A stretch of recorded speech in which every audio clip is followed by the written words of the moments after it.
Hey everyone, so today we're going to talk about epistasis. Epistasis is the interaction between genes that influence a particular phenotype. So if we were to use these two potted plants as an example, the plants are the same.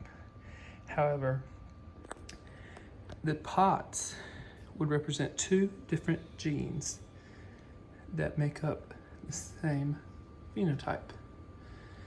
If we were to talk about the different types of epistasis, we would come across recessive epistasis. Recessive epistasis is when the recessive allele, or one allele of a gene, masks the effect of another gene. So here is the gene for blue pigmentation, and here is a gene for gray pigmentation. Let's say that in recessive epistasis, you could understand it like this. This gene would mask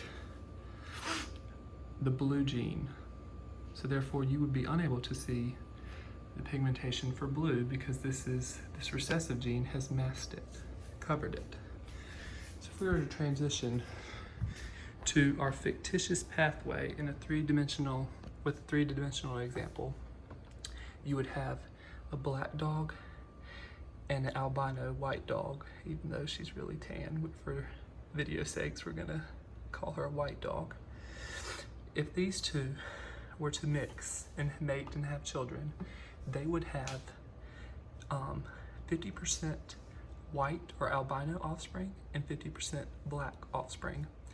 However, if this black dog were to mate with another black dog, you more than likely would have a total of 9 black, a 9:3-4 ratio with 9 black, 3 gray, 4 white children.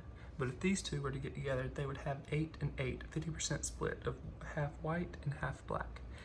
This can be seen in the dihybrid cross. But however, epistasis helps us determine that we cannot solely rely on dihybrid crosses to determine the outcomes of our phenotypic characteristics. This is no longer in use. Instead, we look to recessive epistasis as it explains which genes are masked and what show up that can determine the phenotypic ratio and the phenotypic characteristics of the organisms of the children. Hope this helps.